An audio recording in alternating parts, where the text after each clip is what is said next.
Ladies and gentlemen, hello and welcome once again back to our regular schedule with this week's episode of Time Warp, the show where we take a wrestler from professional wrestling history and see how they would do somewhere else along the wrestling timeline. My name is Paul Laporte. Joining me, as always, currently stuffing his face, is my co-host Mike Miner. Burrito! And I didn't tell you the subject that we were going to be discussing going into this episode. No. Because I kind of wanted to drop this on you and then watch the gears turn in your head as you start to process it after hearing it for the first time. Will the food drop from my mouth? No, but I was driving home and I actually got this idea from my lovely wife Kayla. The best ideas are always, very, very sudden and spontaneous. Yep, yeah. I'm driving home and I'm like, I need a subject for Time Warp tomorrow. What should I do? And then Kayla just kind of looked up and was like, man, how would Undertaker do if he started today? So that is going to be the subject of today's episode. How would The Undertaker do if he started in the current modern era? If it were like Baron Corbin playing The Undertaker, terribly. Fuck you, that's still a money idea. You could kiss my ass. Mark Calloway. Starts in his NXT career on April 11th, April 10th, April 11th, 2016. All right, well, what happens? How different is it? Okay, well, let's put it this way. If it was the shtick from 1990 when he started, who knows? It might not work out too well. What are you saying?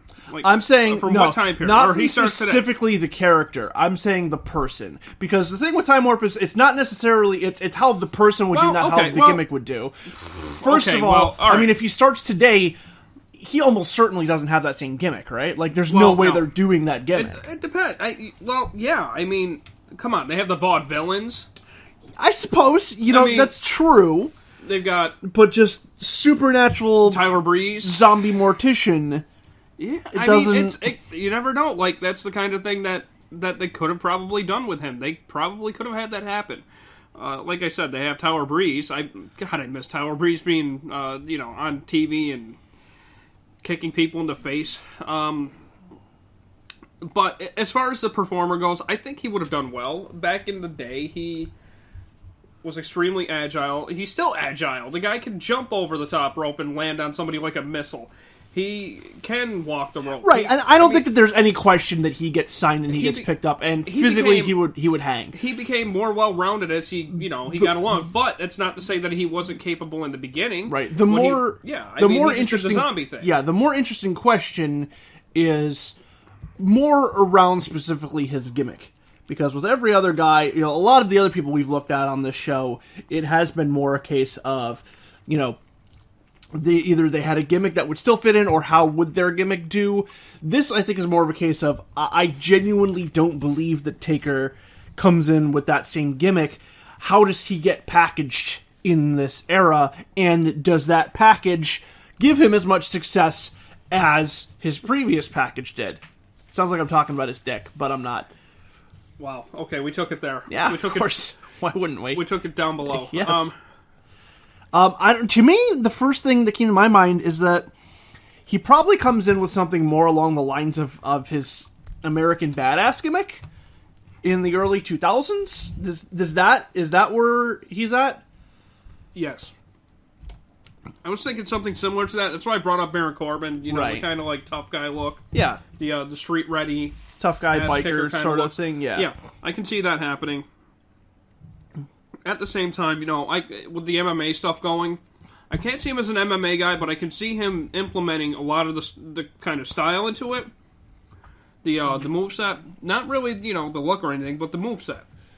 So do you think that he still comes in and uses like the chokeslam and the tombstone pile driver and things like that? Absolutely. Yeah, I definitely think he would. Just because the guy's imposing, he's got great size. Right, but here's the interesting question though, is that WWE is very gun-shy on pile drivers. Because he's the one guy that was able to do it throughout these years. I mean, even for a little while in the early 2000s, he wasn't using the last ride. Exactly. He'd bust out the tombstone once in a great while. Right. Primarily to test. I think Albert was another one. I mean, and that's A-Train or whatever. And that's the funny thing with WWE and their banned move list. There's always like one guy on the list who's the exception. And for pile drivers, that's always been The Undertaker. Mm-hmm.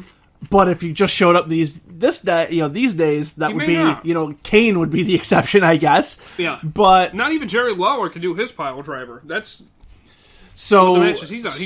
He does just a fist drop from the top rope, and so presumably Taker wouldn't be, or Mark Calloway or whatever they call him, wouldn't be allowed to do his tombstone, so he'd have to do something different. Choke slams, fine, But then again, also, that's just a thing of probably the left ride, or excuse me, probably the last ride would be his finish, but or even the Hell's Gate. I mean, all right. So let's say he starts in NXT like right around now. What are some interesting programs he can get involved with early on? Does he come in as a face or as a heel? probably a heel. Yeah, I mean, guy that big, you think probably comes in heel first. So who do we have for him to feud against? I mean, do we try and build him up or run him into the top talent right away? He kills Mojo Rawley. Okay, good answer. Very good answer. To start out, he kills that guy, gets noticed. Rehire Bull Dempsey. Bullfit. God, I miss that guy. In retrospect, hindsight's 2020. I didn't really enjoy this guy at first, but then you grow. People grow on you. But yeah, getting back to the subject, he would probably run through a handful of guys. Like I said, like Baron Corbin. Maybe those two clash at some point. Well, they're both heels right now. I mean, do they team up? Do they have some sort of they're both pretty similar? That's actually kind of like the Undertaker did with the Twin Towers, and who else was it? Am I thinking of? Anyway, they could team up. Yeah. They could become tag champs. I mean, the Wyatts did it when they were. That's true. NXT tag champs with Corbin. Weird, although it seems like Corbin, they're running. Although technically, Corbin's not in NXT anymore. Corbin's on the main roster now. Technically, but maybe he'll still go back and forth. Maybe, but from what I've heard, they're planning on keeping him there. They are planning on keeping him there. That is, so maybe, that's a definite. Maybe Taker fills the space that Corbin leaves behind. Yeah. In big heel guy who is feuding with, I guess, the likes of Austin Aries and people along those lines. I mean, that's the interesting thing about NXT. It's just like there's like all these big independent names, but I'm having kind of a tough time to think about like who a good program would be for him to go against. Yeah, it's kind of rough, but with a guy that capable, I mean, it's funny because back in the day, he would take on opponents large as far as their girth, their size. See, this is weird. Yeah, it goes there. But anyway, he would take on giants. Yokozuna, King Kong Bundy. He would take on Giant Gonzalez. Who else can you think of? He would take on large opponents. I think even there was. Great Khali, but that was way down the line. Yeah, there was even a house show, I think, where he faced tugboats. They had it on a Coliseum video, at least. Yeah, I think he had a program with Earthquake, too. Yeah, larger opponents he would take on, and he was a big guy himself, but, he would... Well, he's always been, like, the freak show guy, but that's the thing, is that NXT, he'd be the biggest dude there. Exactly, that's the tough part. There's some other... taking on small opponents. Yeah, there's some other, like, Tucker Knight's a big dude, but he's not really a thing in NXT yet. There's some other guys. Like, in terms of names, Sammy's gone. It's actually kind of a weird transitional period for NXT right now, because we're post-WrestleMania. There's a lot of guys who are leaving NXT, and we don't really necessarily know who the next generation is going to be yet of those big names. Finn's still there as of right now. Joe was there. Huh? Joe was there. Joe is there. They'd probably pull out a good match. Yeah. Joe and, Nakamura, of course, is there. Oh, that'd be rough. Yeah, so I guess it's just kind of matches like that. He certainly has people who will be able to kind of showcase him and work well with him. He's got the skill. Absolutely, he's got the skill. And, he was completely capable the entire time that he was doing the zombie shtick. It's just that, that was part of the character. Right. I guess a thing with Braun Strowman is, that's a part of his character, the big guy that kind of lumbers around and doesn't get knocked down for anybody. And I heard he's a pretty decent hand in the ring, even though he's green. But I can see that kind of being like, and that's the other situation is that once Taker's kind of done with his NXT run and he moves on to the main roster, where does he fit in there? And kind of the first thing that I thought of was that it's the Daniel Peruzzi catchphrase. grow a beard and join the Wyatts. Yeah. Like, is he just in the Wyatt family at that point? Because he just, in terms of, if we're talking more about, like, kind of his more supernatural persona, he slots right in there pretty easily. I think ZZ would make it before The Undertaker. I don't think ZZ's that would make a lot more sense, but, I can't see that. Why wouldn't that make sense? Why don't you think that would make sense? I mean, the supernatural thing, they weren't really a supernatural thing until they started feuding with The Undertaker. I'm not saying that they have to be a supernatural thing now. I'm just saying that in terms of they had like a weird being kind of like him being cerebral and dark and whatnot. I don't think that that's a bad fit for him necessarily. It's not. He's huge. He's imposing. They had a weird kind of shtick where the brainwashing thing. I can kind of see that. Given the character the way he was back in '99 with the whole Ministry of Darkness, where he was brainwashing guys and quote unquote sacrificing, and it's kind of up in the air for me as far as that goes. It could work, it couldn't work. Well, I mean, it's going to work if Bray Wyatt's the mouthpiece, but Undertaker himself, he thrives on that kind of shtick. Where and honestly, I don't think him coming in with the family would be a bad idea, because I honestly, and you can disagree with me on this if you want, I've never thought the Undertaker was a good promo. He just never was. He was always good when he had somebody speaking for him, but when you actually had him have to cut a promo, it was, I mean, there was a couple of times where I was watching back in the Attitude Era, which was weird because, he was very consistent, but there was one promo where it didn't seem right. But see, to me, that's like every promo he's cut for the last, 5 years. Well, the last 5 years has just basically been, Undertaker's greatest hits as far as the promo goes.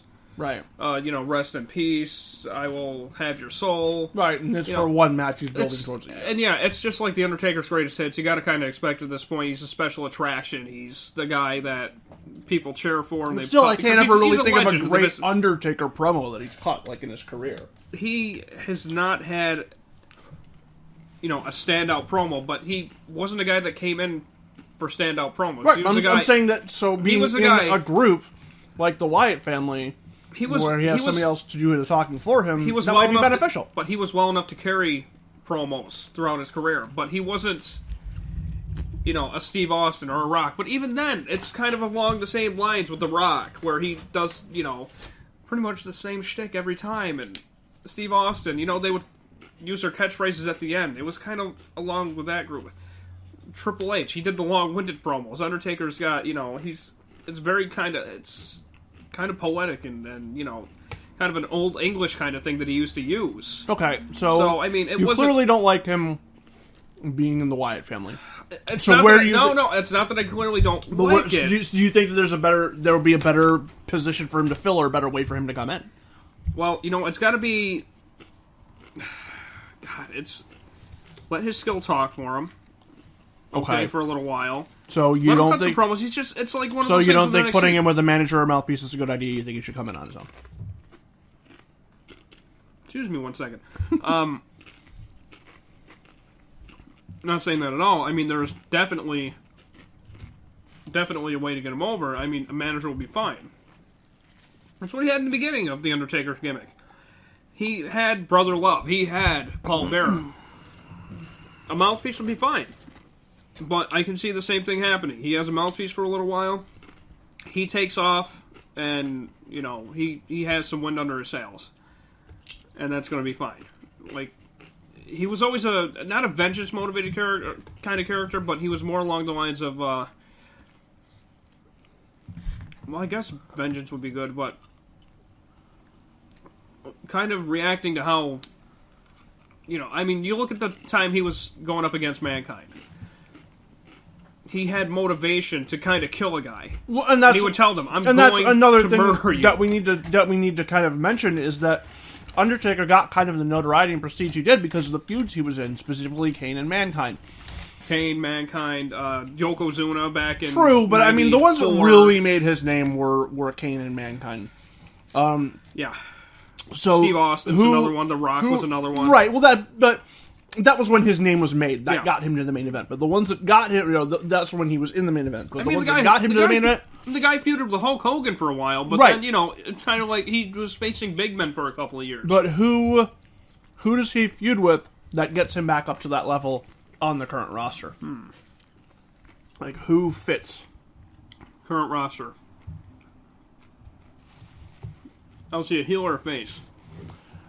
I think he probably would presumably come in as a heel, just kind of as we just mentioned. I'll count it back. And then you can go when you're ready. 3, 2...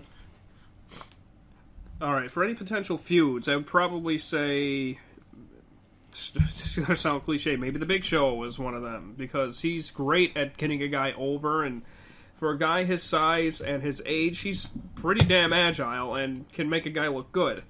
Anybody else? Maybe Roman Reigns, if we were going to go for a main event level.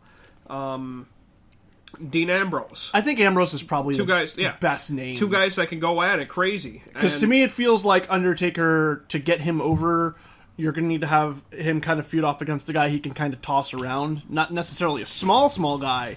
The guy that he can toss around and come back and keep scrapping. Yeah. I think Dean Ambrose is probably Dean Ambrose, and then potentially, if he were to turn babyface, Bray Wyatt, whether or not he was involved with the family, would probably be a good name for him to run against.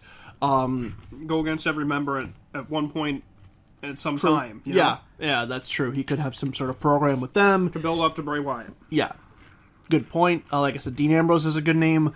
Big Show, especially Big Show at his current age, I just feel like that's, unless like Taker's just running him over completely, I just don't feel like feuding with him or a guy like Mark Henry or something is just not something that fans are going to get excited about. I think Jericho, even. Oh, that's not a bad one. A couple of years ago, they had a good feud. I mean, it's kind of forgettable. People forget about that feud, and they had a pretty decent back and forth. But yeah, that's not a bad one. Too long. But, Jericho's always the go-to guy, and for good reason. I mean, look at his most recent run with AJ Styles. It's a great run. Yeah, absolutely.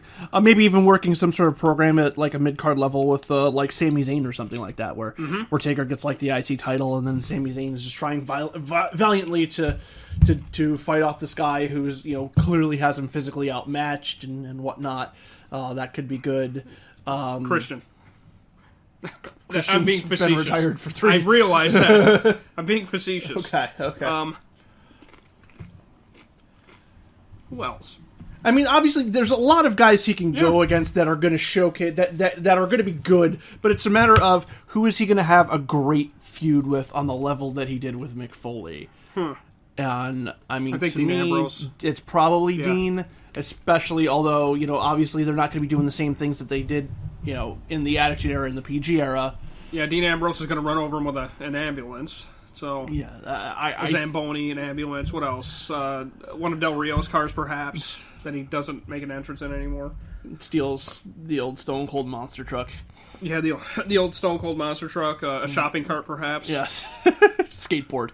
He just kickflips over the Undertaker. One of those huge carts that you get from Home Depot that you put lumber on. So I think that there's good potential in that. And I guess we'll kind of lead this to the question that we always kind of like to end the show with, is he as successful as he was in the era he began? Skill-wise, I'd probably say he'd stand out more. In terms of accomplishments.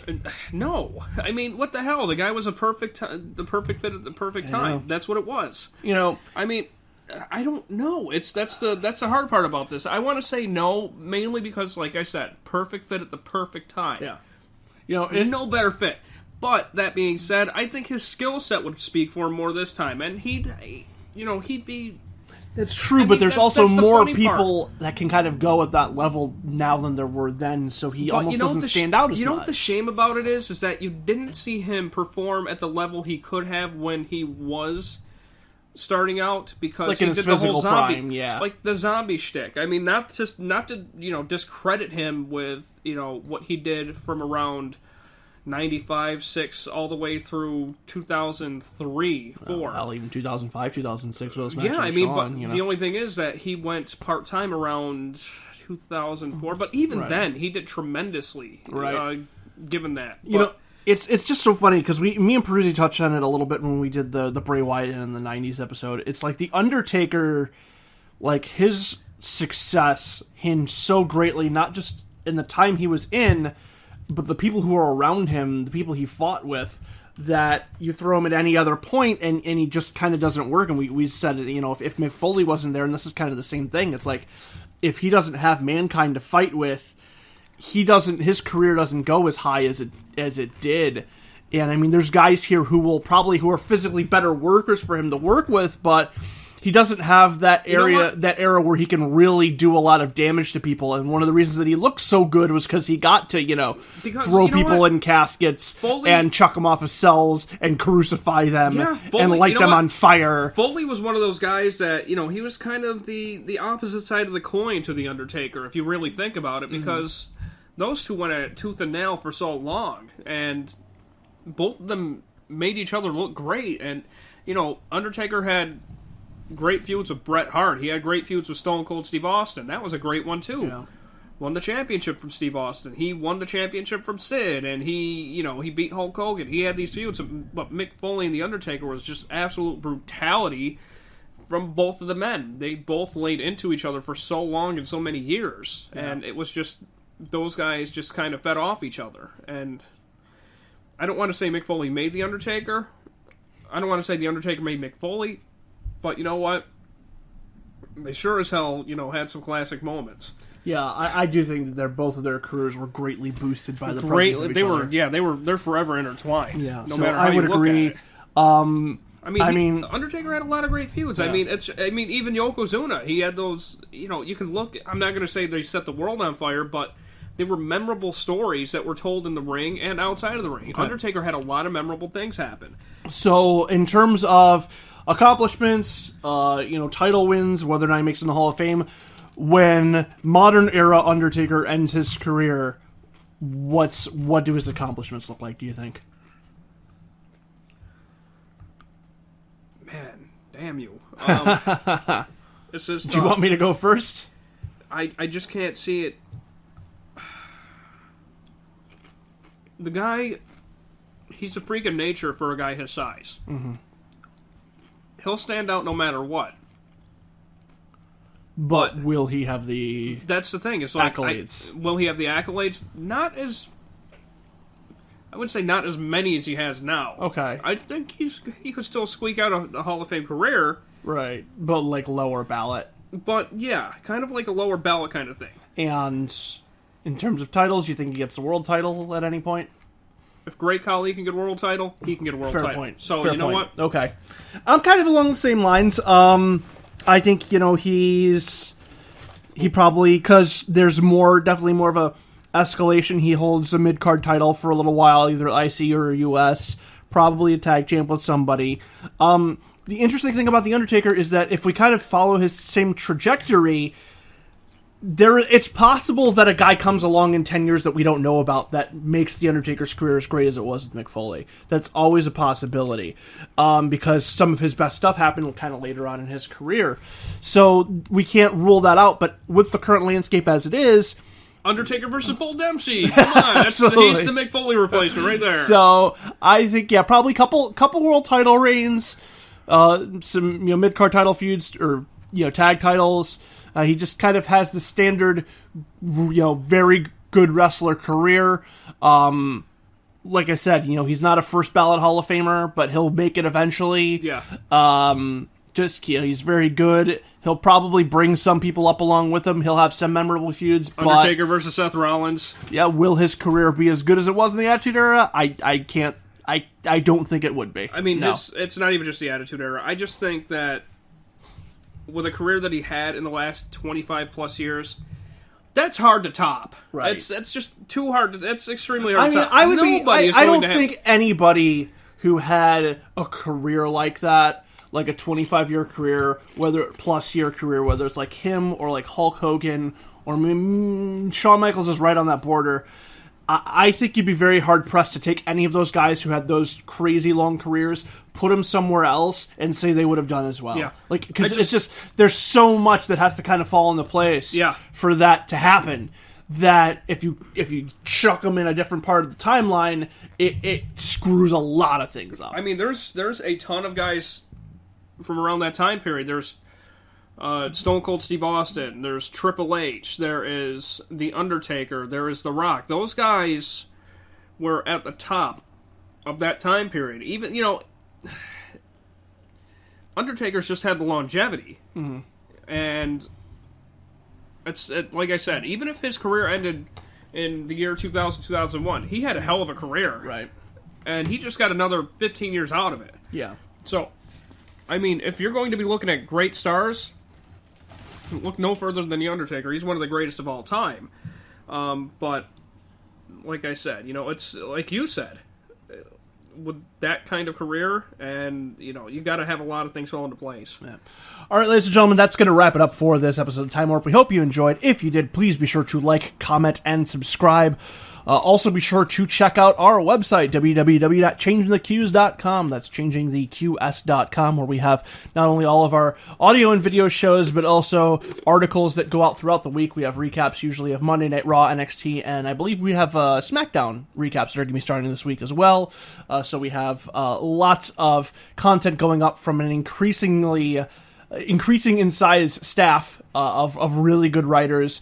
So be sure to check that out. Also be sure to follow us on Twitter. Same thing, at ChangingTheQS, at ChangingTheQs. You can also search for us on Facebook. Just search for Changing the Questions there. If you want to send us a good old-fashioned email, you can do so at changingthequestions@gmail.com. Also, when you head over to our website, you can sign up for our newsletter, which will have all of our posts for the day on our website just emailed right to your inbox. So if you don't want to remember to have to check the site a few different times a day, you can just get that, sign up for our newsletter. Good stuff. And that's going to wrap it up for this episode. My name is Paul Laporte for Mike Miner. Mike Miner. We'll see you again soon. Goodbye. Bye.